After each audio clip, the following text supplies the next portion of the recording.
les va? Gracias por acompañarme en un nuevo Valor de Vivir. Hoy vamos a empezar con María Delia Laporta. Todo este mes vamos a hablar de los niños, ¿sí? Y la importancia de las flores de Bach, ¿sí? María Delia Laporta. Antes de empezar con las distintas situaciones que quiero enfrentar con respecto a los niños, esos angelitos de Dios que a veces nos saturan, ¿no? Porque cuando uno habla así dice, ay, los niños, bueno, pero hay y hay. Antes quiero, hacer hincapié en el por qué, ¿no es cierto?, las esencias florales tienen acción sobre las emociones de las personas, sean niños, adultos, ancianos. Ellos directamente, las flores, digamos así, que tienen un alma que no está en la flor. Es así, entonces está, digamos, más allá de nosotros. Por lo tanto, como no tienen, ¿no es cierto?, ningún disturbio, pueden ir a curar aquellas situaciones en las cuales el ser está, digamos, corrido de senda. Claro, claro. No olvidemos además que es muy esencial, porque lo quiero encarar ya desde los niños, porque cuando nacemos venimos con un libro en blanco. No hay nada escrito, ¿sí? Pero a medida que van pasando, ¿no es cierto?, el tiempo, los años, las décadas, ese libro en blanco ya está lleno de cosas. Empieza a escribir la historia. Claro, pero ¿qué historia escribimos? Una historia condicionada por las circunstancias, por la educación, primero de los padres, luego el entorno, después la escuela, los maestros, los compañeros, luego viene la adolescencia con otro cambio, bueno, y así sucesivamente. Entonces, si nosotros encaramos el utilizar, recurrir, digamos, como auxilio a las esencias florales en la etapa temprana de la niñez, vamos a poder ayudar muchísimo a que esos niños sigan, ¿no es cierto?, con ese libro, pero no lleno de malezas. Yes.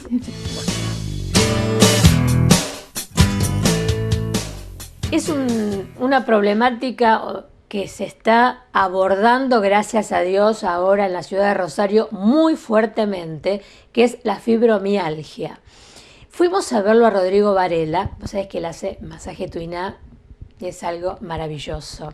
Entonces tocamos esto y cómo acompaña el masaje tuiná en esto que es la fibromialgia.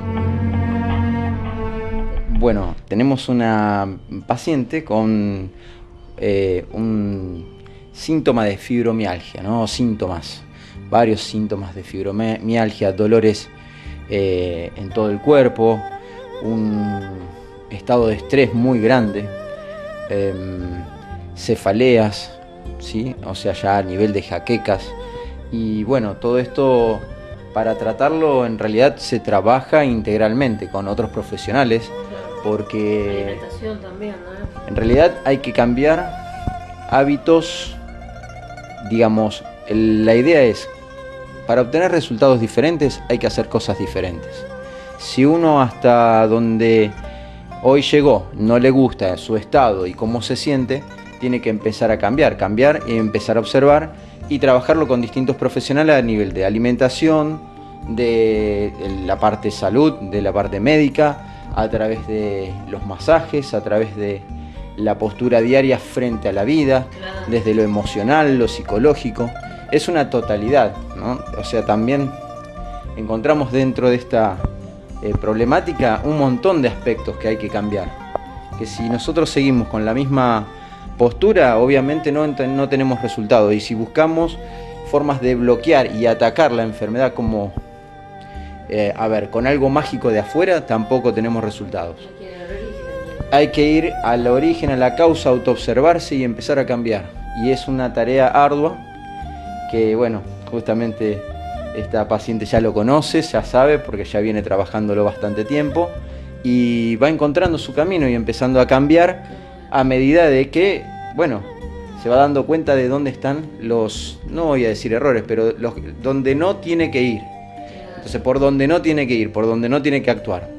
Entonces, cambiando su actitud, su postura frente a la vida y situaciones, ahí va mejorando, corrigiendo su postura y su estado de salud, sobre todo. Básicamente, el masaje se comienza en la zona de la columna vertebral.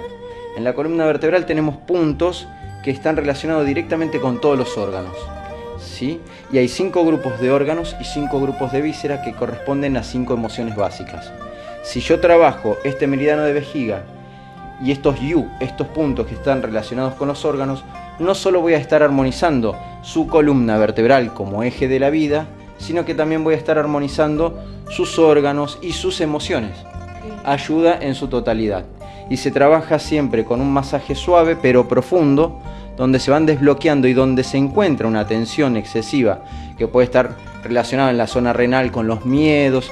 Ahí se va mandando el chi, la energía, con la yema de los dedos, exhalando, dirigiendo la energía conjuntamente con el paciente. Exhalamos y vamos desbloqueando el punto de riñón y los miedos. ¿Está? Y, o sea, trabajamos en la totalidad de lo que la persona es, como explicaba anteriormente.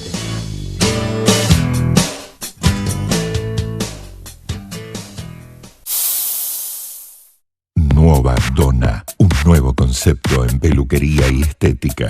Atención personalizada. De la mano de Fabricio Raimondo, tenés un espacio único para la belleza y el cuidado personal.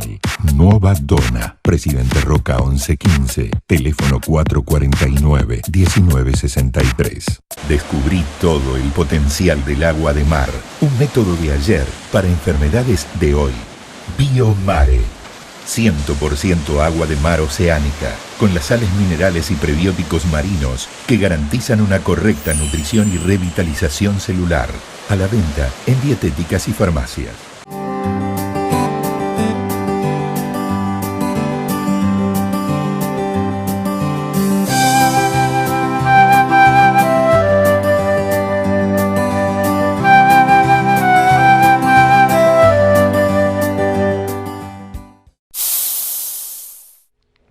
En esta recorrida que hacemos con Mariela Bobatti, ella es veterinaria, pionera en acupuntura veterinaria, ¿sí?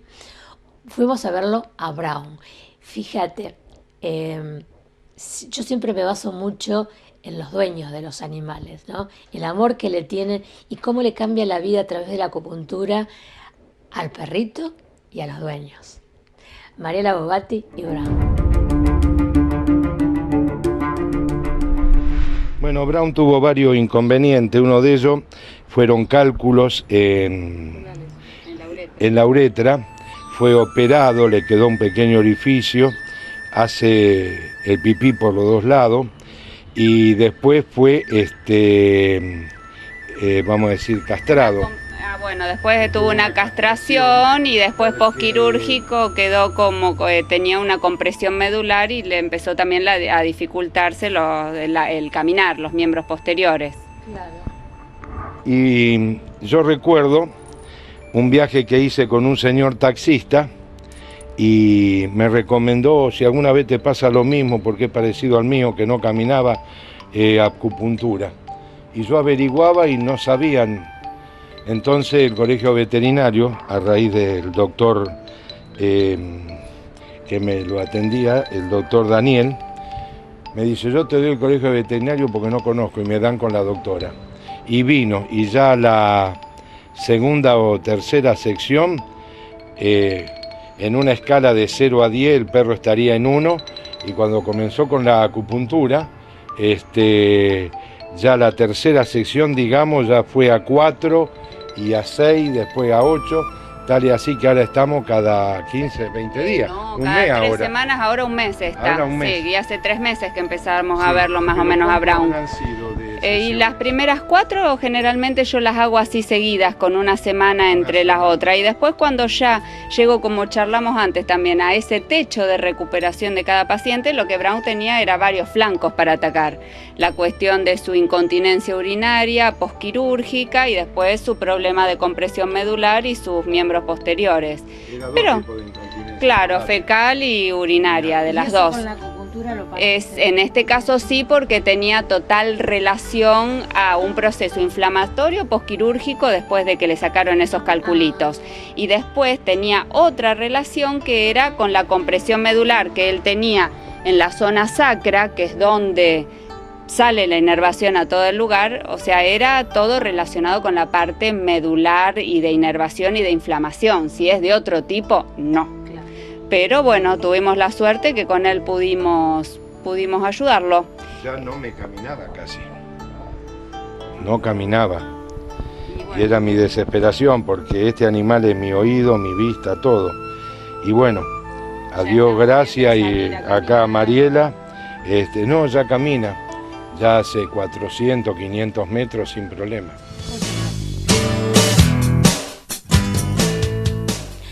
A mí me da un placer enorme cada vez que voy al Centro Kenet, porque uno se encuentra siempre con distintas personas que van llegando para tener una mejor calidad de vida y distintas edades. Eso es fundamental, porque cada uno con su bagaje de experiencia, ¿sí?, te la va transfiriendo. Y también gente joven, ¿sí?, como en este caso, este testimonio que tenemos del Centro Kenet. Acá llegué a través de una conocida, digamos que era ya nivel avanzado de Reiki, y digamos, si bien yo concurrí a esta conocida para, digamos, le contaba algunos problemas personales míos, y como que me dio pie a que viniera acá como público. Después, bueno, me convertí en reikista. Uno acá aprende a conocerse, digamos, uno no puede resolver, digamos, las cosas si no conoce internamente a lo que se, digamos, a lo que se enfrenta, por así decirlo. ¿Qué descubriste de vos? Descubrí un potencial para lo que es el servicio, para los demás, o sea, para lo que los pueden necesitar, para mí mismo, porque uno, digamos, de chiquito tiene una cierta enseñanza que, digamos, es como que le ayudan inconscientemente, digamos, casi sin darse cuenta, a no quererse, digamos, a hacer lo que los demás les gusta que hagan, al vivir del que dirán, al conformar al otro. O sea, por ahí no es tan bueno conformar al otro, porque está bien, uno se hace popular, gana fama, queda bien, o sea, se crea un buen ambiente, pero internamente eso uno lo destruye. O sea, si no... ¿Quién soy yo? Sí. Claro. Uno después empieza una crisis de identidad. Exactamente, viste que aparece a los 40, sí, ¿no? Después, digamos, Sí. Está bueno atajar esto, digamos, con tiempo, para después, digamos, eliminar riesgos de enfermedades, riesgos de problemas, digamos, a nivel físico, porque uno, sin darse cuenta, lleva una vorágine que a nivel mental y a nivel emocional se enferma, y lo que hace el cuerpo es después mostrar todo eso. Claro. Está muy bueno este conocimiento, digamos, ahora en esta nueva etapa, porque me enseña a trabajar. O sea, si bien uno lee libros y habla el amor incondicional, pero ponerlo en práctica o sentirlo, o sea, uno a veces se piensa, bueno, a ver, practiquémoslo con el prójimo, y uno tiene la madre, los hermanos, la esposa, y obviamente que el amor es como que en algún momento es como que si pasa algo, alguna situación, digamos, extrema, uno es como que corta ese amor o trata de alejarse, pero con un hijo uno no, eso no lo puede cortar, porque ni siquiera uno es el que fabricó ese sentimiento, eso viene de Dios y uno no lo puede romper, digamos, fácilmente. Ustedes tienen que prestar atención cuando hacen el amor con el novio, con el marido, con el futuro marido, porque en la cama es donde se desnuda el alma y se desnuda una persona, ¿sí? Y también, ¿qué pasa en los noviazgos? Viste que hay noviazgos violentos, personalidades violentas, ¿sí? ¿Por qué hago toda esta introducción? Porque la doctora Barograf va a hablar de sexualidad y violencia. tema que queríamos charlar era esto de la violencia y la sexualidad, ¿no? ¿Por qué tienen que estar asociadas? Como si la pasión, el amor, tuviera algo de brutalidad, de grosería, ¿no? Como si esto le diera un condimento extra. Y a veces se asocia como casi como un derecho de arrancar, de tomar, de arrebatar. Y en realidad la sexualidad es un compartir con el otro desde el ser del otro. Tiene que haber mucha más entrega que tomada, que posesión. Tiene que haber mucho más acto de dar que de recibir, porque yo doy y entonces el otro recibe de mí, pero yo no arrebato del otro. Y digo esto porque, como bien decía Cecilia, está planteado de ambos sexos, ¿no? Es la mujer o el varón que pueden ser violentos en su sexualidad, pero obviamente por una cuestión de fuerza física, muchas veces el varón hace una destreza, una demostración de su masculinidad, siendo en esta dualidad de que en la sexualidad tiene que poner el golpe, el grito, el descrédito, la subestimación, la guarangada, la escupida, la cachetada. Esa violencia que pareciera como que marca el territorio o pone posesión, en realidad denigra, degrada, envilece, subestima la condición de ser humano. Y es verdad que la sociedad muchas veces le reconoce al varón otras aptitudes, ¿no? Y entonces a lo mejor lo considera un muy buen deportista, por decirlo de alguna manera, o un muy buen jugador, o un muy buen artista, o un muy buen político, o un muy buen ejecutivo, pero sin embargo obvia, como escinde esta otra parte privada, que obviamente porque es privada no deberíamos meternos, pero cuando trasciende a la violencia, cuando esto se convierte en un delito, cuando esto se convierte en una agresión tan grande sobre otro sujeto, nosotros no deberíamos ponderar nada de esa persona, porque evidentemente estamos aplaudiendo de alguna manera su condición, ¿no? Y yo quería relacionar esto pidiéndole más que nada a las mujeres, por un lado, que dejemos de ser objetos dentro de una relación sexual. La mujer muchas veces se pone en ese lugar. Yo lo veo en las adolescentes que me dicen cuando yo se los muestro para que ellas mismas se sientan ridiculizadas. Pongo imágenes de mujeres exuberantes, ¿no? Con mucha teta, con mucha cola, mostrando la cola como más que cualquier otra parte del cuerpo. Las pongo recostadas sobre un auto, mostrando unas zapatillas. Y ellas mismas dicen, ay, pero la verdad que parece que nos estuviéramos regalando. Digo, cuando la mujer se brinda como objeto, aunque sea para una gota de cariño, para ser mirada, para ser observada, también de alguna manera consiente y pide permiso para que el otro como objeto juegue con ese objeto. Y a un objeto uno lo puede maltratar, le puede pegar, lo puede romper, no a un sujeto. La sexualidad no puede estar impregnada de violencia física, ni siquiera verbal, ni gestual. Por eso el amor, y no estoy hablando del amor adulcorado, de un amor simple, de un amor sencillito, prolijito, como le digo yo hablo del amor intenso, pasional, del amor vivido al extremo, hasta la emoción y la conmoción, hasta el orgasmo. No necesita de la violencia, porque la violencia es entender al otro no como sujeto, sino como objeto maltratado. Por lo tanto, mujeres y hombres, la sexualidad bien vivida con el amor es placentera 100%, es orgásmica 100%, pero por el bien que nos da, hacemos mutuamente al darnos como seres humanos en ese acto. No por el arrebato, ni por el daño, ni por la arrancada que yo hago con la violencia, por más excitado, por más enmascarada que esté mi acción, creyendo que esto forma parte de mi pasión o mi brutalidad. Les recomiendo una sexualidad vivida desde el amor como sujetos. Háganse respetar, porque respetándose van a respetar la relación y van a dignificar la relación.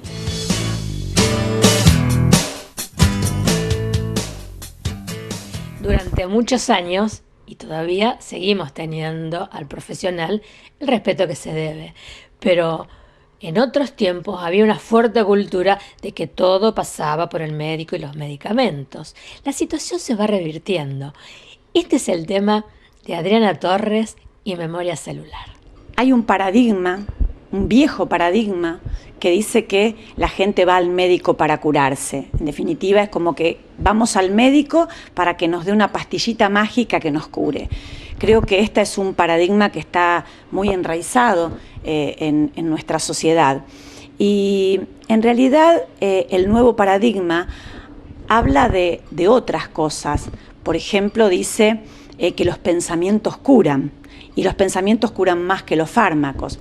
Bruce Lipton, en su libro La biología de la creencia, él demuestra cómo los pensamientos influyen en la célula, cómo influyen en la forma. Inclusive Bruce Lipton habla de dos efectos que son muy ya vistos, analizados, y que la ciencia hoy los conoce y los está trabajando, como son el efecto placebo y el efecto nocebo. Es decir, que el paciente se le da una pastilla diciéndole con esto te vas a curar, y el paciente, más allá de que sea un fármaco o sea una simple azúcar, el paciente sana. Entonces, esto está demostrado ya científicamente, inclusive el efecto placebo se ha demostrado hasta con operaciones, en donde el paciente se le hacen las marcas con la cirugía como si se lo estuviese operando, se le va mostrando en una pantalla cómo se va haciendo todo el cambio, y el paciente, cuando termina esa operación, supuesta operación, que no fue una operación, el paciente siente la mejoría. Es decir, que el efecto placebo también depende de esta relación que tengamos con el terapeuta, de esta relación que tengamos con el otro. Ahora, Bruce Lipton dice, ¿qué pasa cuando con solo pensar en positivo no alcanza? Sí. A veces con solo pensar en positivo no alcanza. Si bien es importante que la actitud que marca el paciente frente a la enfermedad es importante, y que decida sanarse y que decida estar bien, eso es fundamental. Pero también es verdad que muchas veces el paciente, por más positivo o por más en positivo y creyendo que va a salir, no sale. Esto tiene que ver con cosas que están guardadas en el inconsciente y que van mucho más allá del consciente. Yo estoy segura que si le pregunto hoy a cada uno de los que están mirando este programa, ¿ustedes creen que se merecen lo mejor? Por supuesto que conscientemente decimos sí. ¿Ustedes creen que merecen estar sanos? Pero por supuesto. Sin embargo, ¿por qué no ocurre esto? ¿Por qué los conflictos de emociones y demás repercuten en nuestro sistema biológico? ¿Por qué nos enfermamos? ¿Por qué respondemos siempre a las mismas conductas o a los mismos problemas? Y esto es porque las situaciones traumáticas están guardadas en nuestro inconsciente y desde allí están comandando. Y el inconsciente, como siempre digo, es el comandante en jefe de nuestras acciones. Es 500.000 veces más rápido que el consciente, por lo tanto dispara la orden mucho más rápido de lo que conscientemente podemos querer manejar. Entonces, ¿cuál es la invitación? Por supuesto que pensar en positivo es importante, y por supuesto que hay que arrancar con un cambio de actitud en nuestra vida. Eso es fundamental. Pero cuando solamente pensando en positivo no alcanza, cuando solo haciendo afirmaciones no alcanza, es cuando tenemos que ir a buscar el origen de la situación traumática. Por eso este método, que no solamente se puede tomar en sesiones individuales, sino también en los cursos, es realmente fascinante. Yo los invito a transitar este camino porque hay un antes y un después. Limpieza y reprogramación de la memoria celular. Un camino sencillo, como decimos siempre, para llegar al corazón del trauma. El 8 de noviembre comienza el curso. Los invito.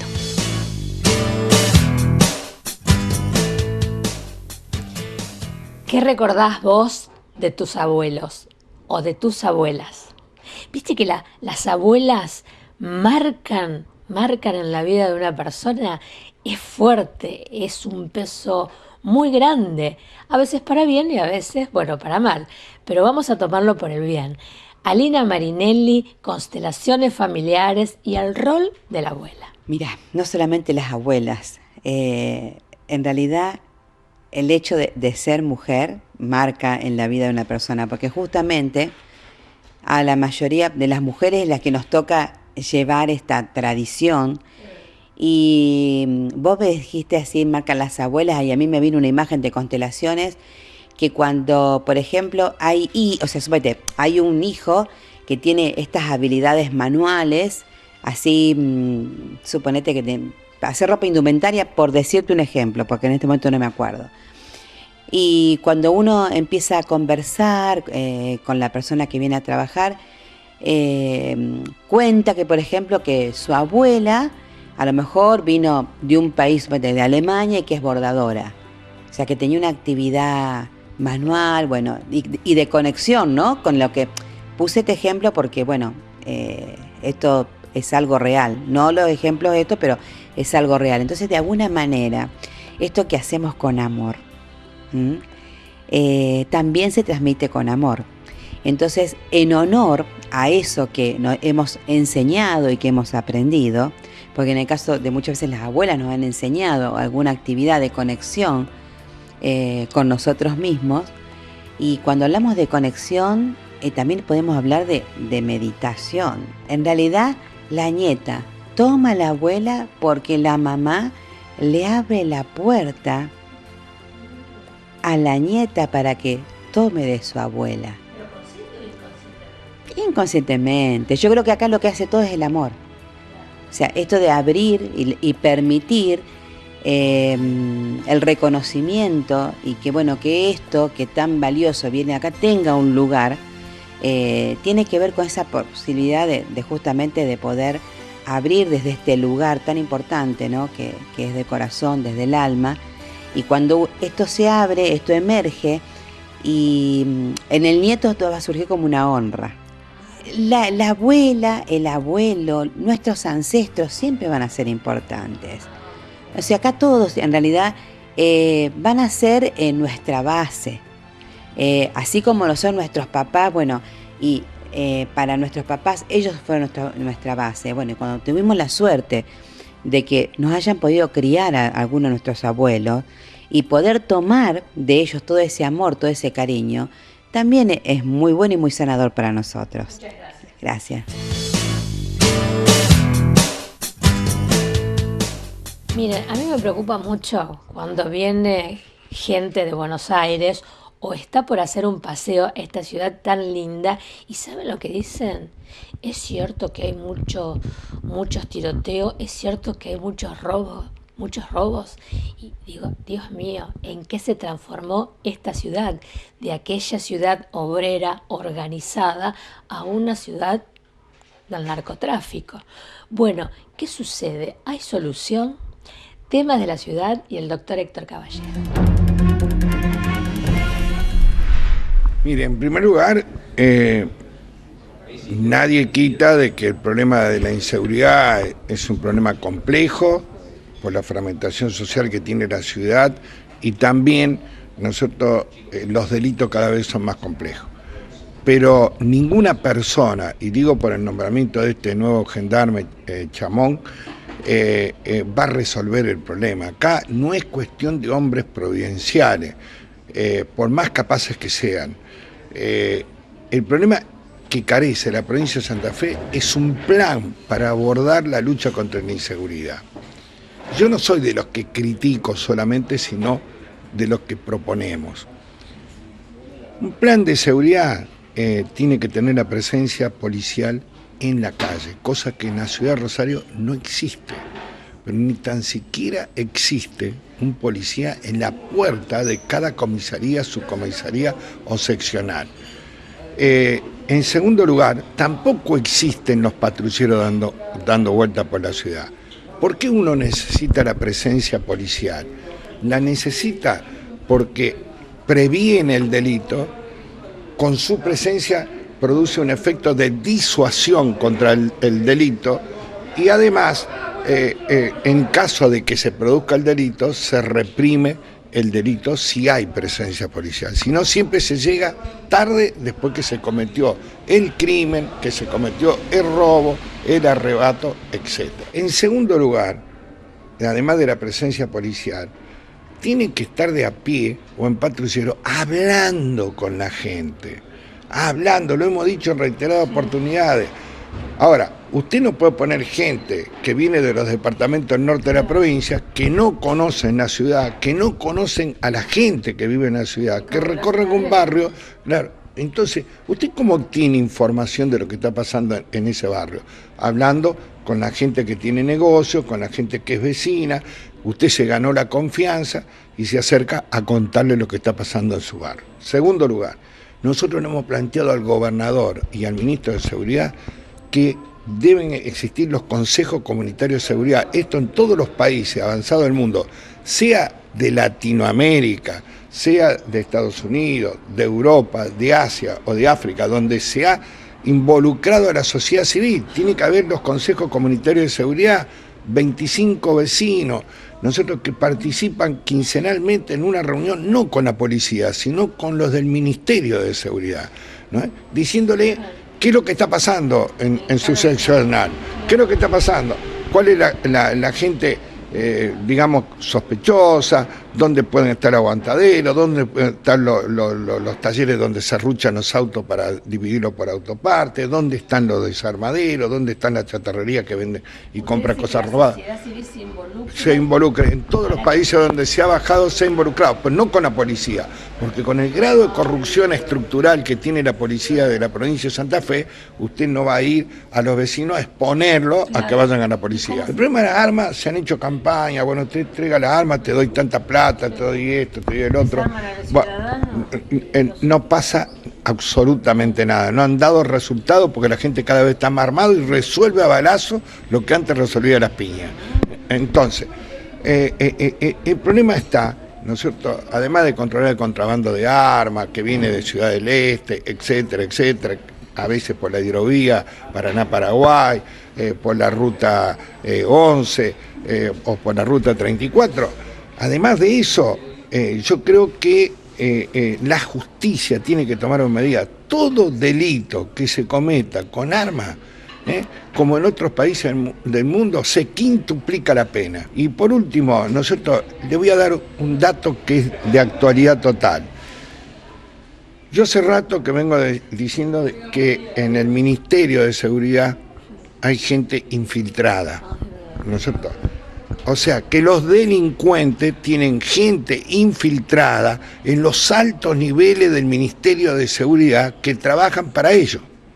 Ahora, cuando yo decía esto, me decían barbaridades, ¿no es cierto? Muy bien. La secretaria de Asuntos Complejos, que es la comisaria y abogada Ana Biglione, que está en ejercicio, cuando asumió, que ya hace bastantes años, asumió nombrando una brigada operativa para asuntos complejos, que son los que actúan en el asunto complejo, a 5 policías. De jefe de la brigada operativa nombró a su amigo, ¿no es cierto?, el comisario Gula Pereira.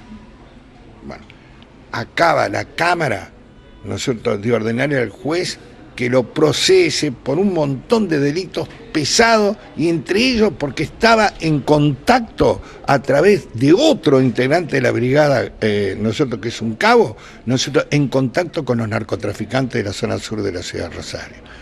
Ahora, usted puede seguir teniendo de secretario de Asuntos Complejos a una persona que designa a 5 miembros para que actúen, serían los que actúan en los casos de máxima complejidad, de los cuales uno está preso, que es el cabo, ¿no es cierto? El otro, la Cámara ordena prácticamente que lo procesen y lo metan preso. Y hay otro también.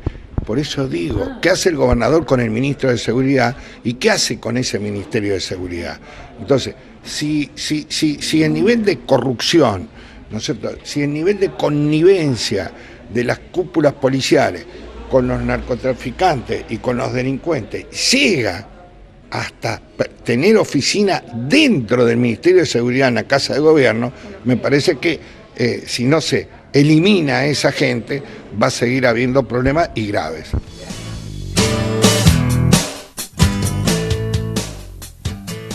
¿Viste la oreja? Ahí tenemos todos los puntos. Y a medida que te va tocando, ¿sí?, te va detectando qué órgano no está funcionando bien, ¿sí? La doctora Nora Gruchet nos va a hablar de auriculoterapia.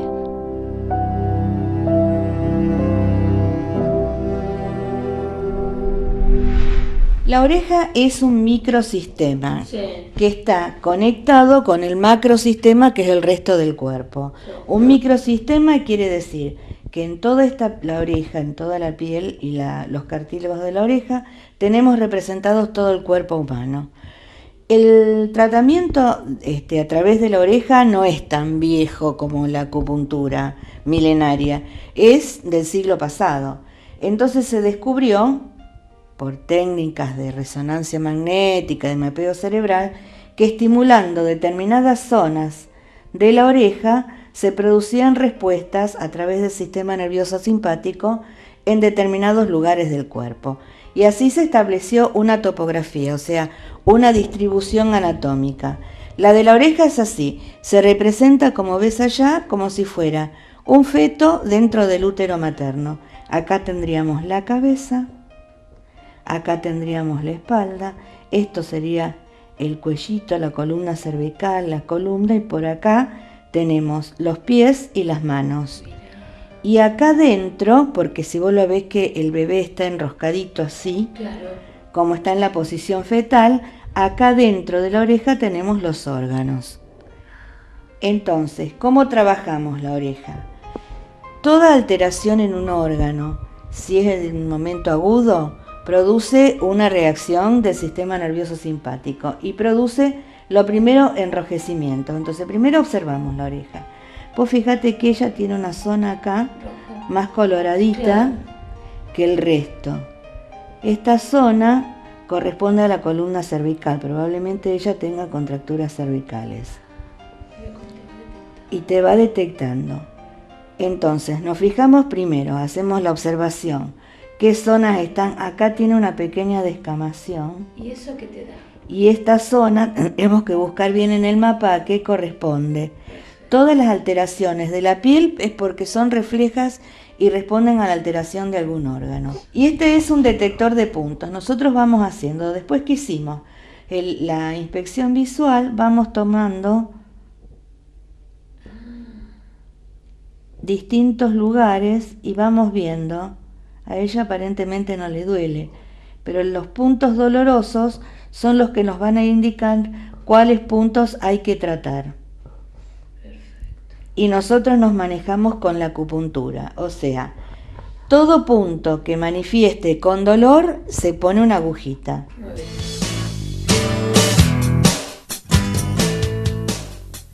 ¿Nos vamos de viaje con la reina? No, pero esto no es una agencia de turismo, ella es odontóloga, pero vamos conociendo también su paso por Grecia, ¿sí? Bueno, la doctora Reynoso, Grecia y odontología.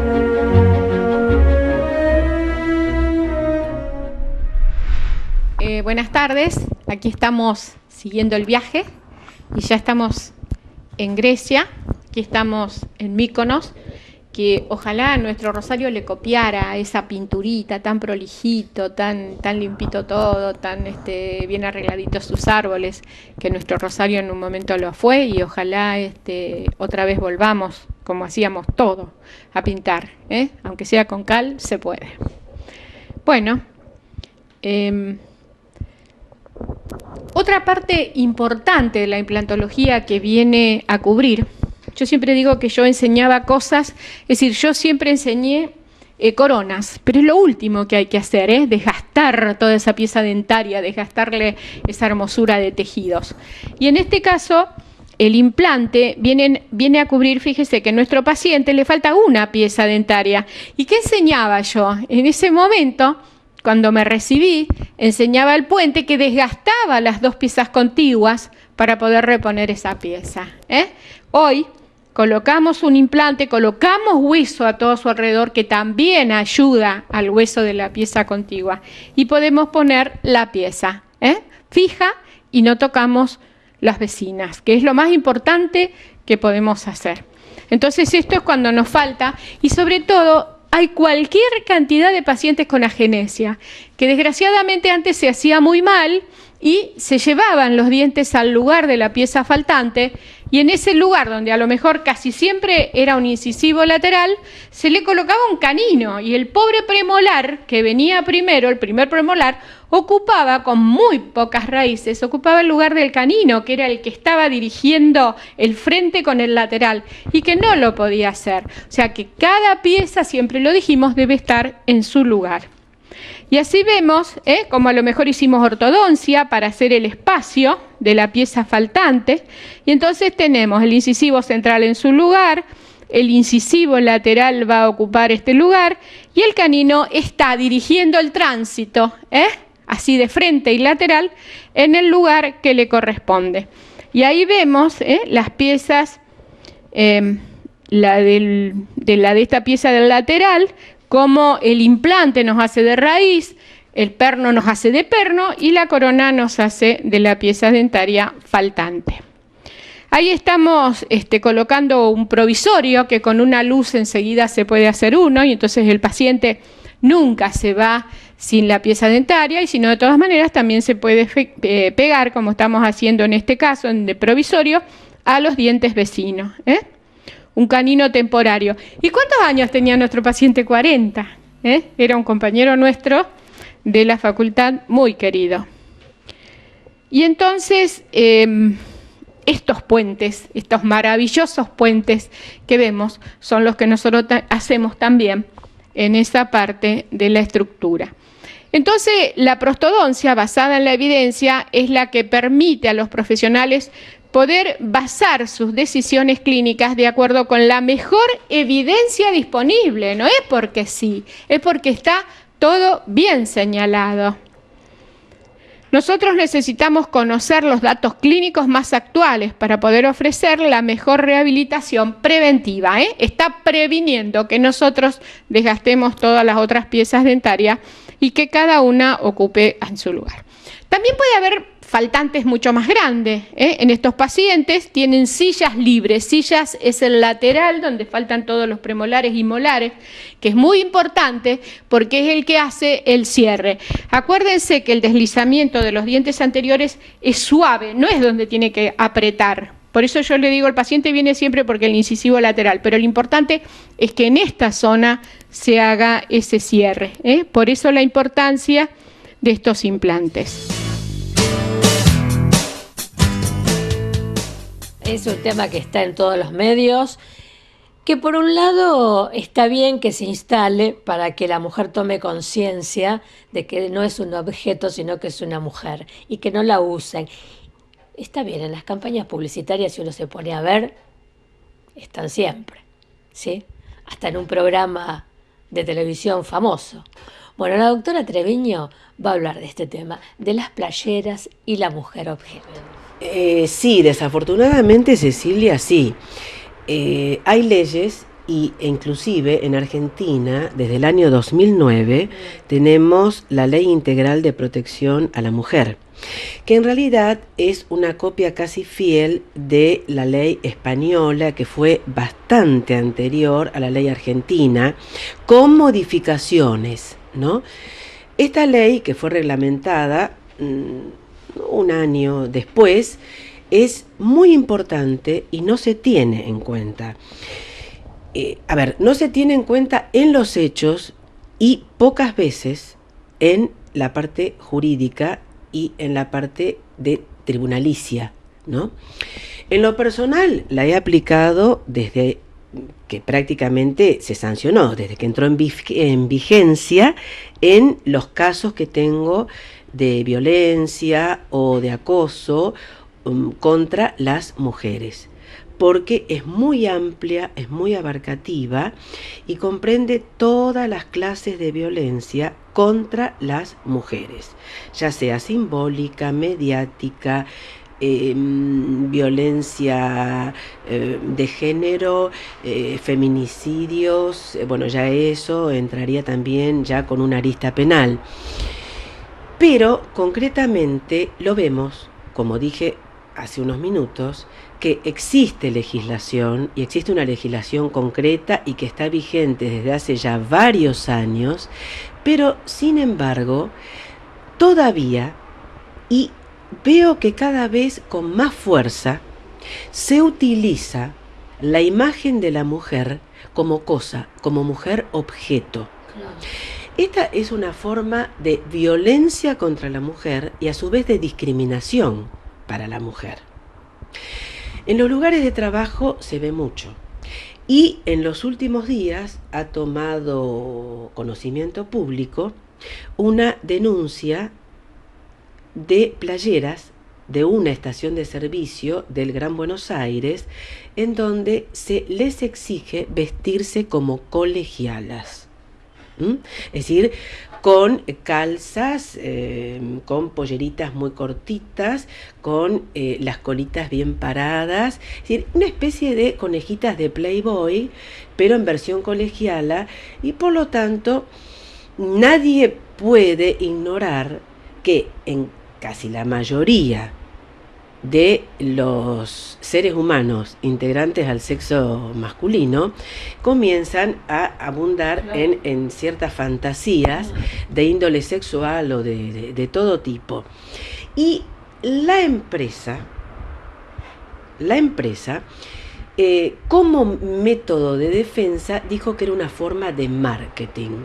Bueno, si ese es el método de defensa, además es deplorable, porque si utilizar a la mujer, exigirle, porque hablan de un consentimiento, pero ese consentimiento no existe, porque ese consentimiento significa o te vestís así o perdés el trabajo, y eso no es consentimiento, porque consentimiento es cuando hay libertad, y una persona que está en una disminución tanto económica como jerárquica en un lugar de trabajo, jamás tiene plena libertad para elegir. Es una imposición. Ahora, este caso, además, los medios lo han difundido muchísimo y me parece muy bien. Ahora ya está en manos del Ministerio de Trabajo, Empleo y Seguridad Social de la Nación, y a través de toda una denuncia fuerte que ha hecho el gremio respectivo a nivel nacional. No obstante, no es el único caso. ¿Y el INADI qué pasó? El INADI hasta el momento no ha tenido, por lo menos que me conste, una pronunciación enfática. Sí la ha tenido en otros casos, pero considero que debería actuar con más vehemencia en todas las situaciones, que son innumerables. El caso de las playeras, reitero, es muy reciente, se difundió mucho, está vigente, pero no es el único. Existe en todos los lugares de trabajo, existe en el sector gastronómico, existe en el sector de los telefónicos, existe en el sector comercio, existe en todo cuanto gremio, o mejor dicho, actividad, ya sea de índole comercial o de servicios. Fundamentalmente, este tipo de violencia y este tipo de disfraz y de mujer objeto existe en las actividades que son más bien de comercio y de servicios, y también de atención al público. ¿Por qué?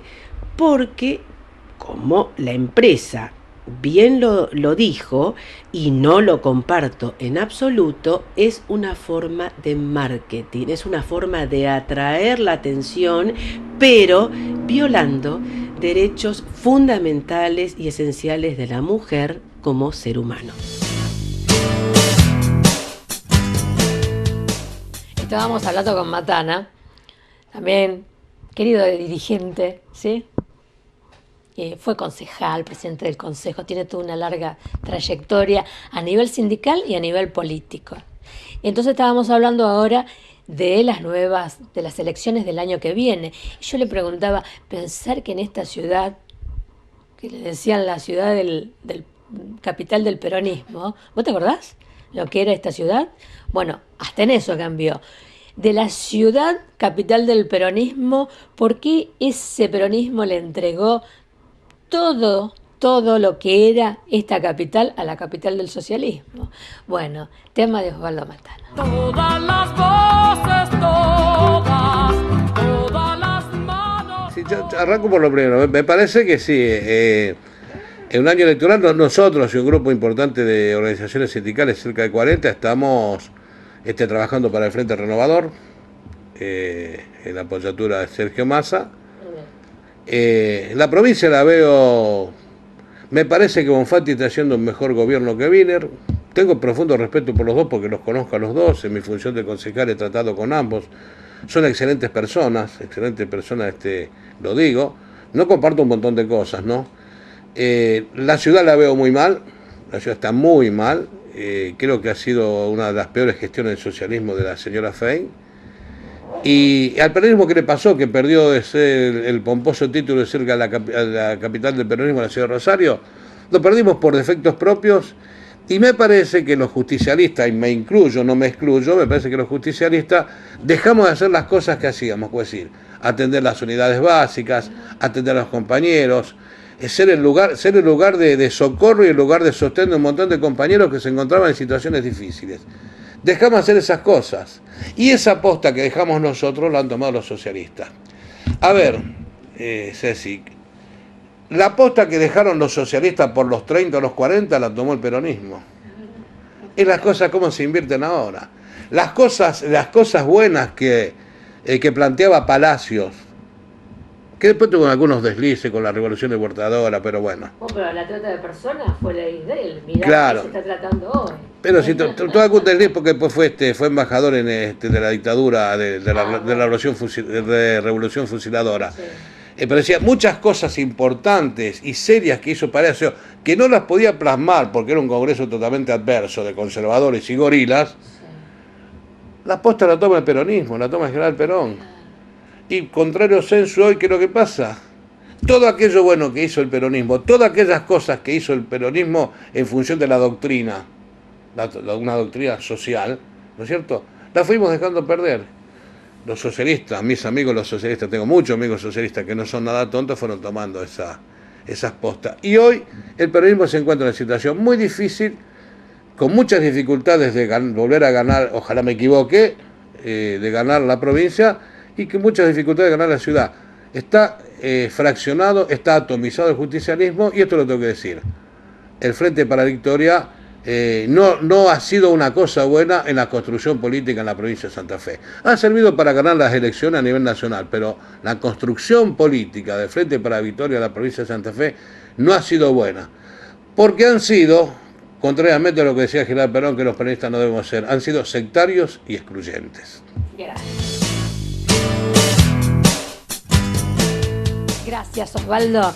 Y también quiero agradecer muchísimo su participación a esta mujer que es encantadora, te lee el tarot, como te digo siempre, 1 hora te tiene y vas a ver los resultados. Adela Granoliar. Casa 1. Casa 1 me va a hablar de la personalidad del consultante. Cómo vino, cómo se lo ve en su ámbito familiar, sobre todo desde afuera, y cómo se lo va a ver en un futuro. Como venimos diciendo, el presente lo da el signo y el futuro el planeta. Muchos pueden decir, y me va a comentar cómo soy, yo ya lo sé, sí, es verdad. Pero dicho sin ninguna carga emocional, va a ayudar mucho al consultante a que pueda modificar ciertas actitudes y conductas indeseables que lo perjudican. Por supuesto, tiene su libre albedrío. Poder modificar lo que no estamos haciendo bien nos sirve ¿para qué? Para evolucionar. De eso se trata. La casa 1 corresponde a la carta El Mundo. El mundo pertenece al signo de Aries. Ahora bien, jamás debemos decir qué carta le tocó al consultante, a qué signo pertenece, absolutamente nada de eso. ¿Siempre en casa 1 me va a tocar el mundo? No necesariamente. No nos olvidemos que siempre se trabaja con la energía del consultante. Entonces, puede tocarme el mundo como puede tocarme cualquier otra carta. Bien, a continuación vamos a la casa número 2. ¿Cuál es su contenido? El dinero. ¿Cómo es la entrada de dinero y cómo va a ser esa entrada en el futuro? La carta que pertenece a la casa 2 es el mago y el mago pertenece al signo de Tauro. En los próximos micros vamos a hablar de cada carta, pero vamos a ver que el mago cuando trabaja, trabaja y cuando descansa, descansa. O sea, es la carta de la actividad laboral más importante que hay en el tarot. Bien, casa 3. Casa 3 es una casa de un contenido muy extenso. Cómo se comunica con las personas que están a su lado, en el trabajo, con los vecinos, con compañeros de taller, si estuviese haciendo algún taller, con compañeros de estudio. Viajes cortos, noticias, es la casa del auto. Si va a tener oportunidad la persona de cambiarlo o no, si tiene algún inconveniente con los papeles. Es una carta muy extensa. También si tiene hermanos, si está haciendo algo con las manos, o sea, si es artesano, si es una persona joven, puede estar haciendo un EMPA, o si es un jovencito, sus estudios primarios o secundarios. Y fundamentalmente, cómo se maneja durante el día. ¿Y cómo termina ese día? En toda casa, acuérdense, se lee el presente y luego el futuro, que me va a decir cómo se van a resolver esos problemas. Ya llegamos al final del Valor de Vivir. Gracias por acompañarme. Te veo el domingo a las 8 de la mañana, como te digo siempre, con mate, bizcochitos y el valor de vivir. Gracias.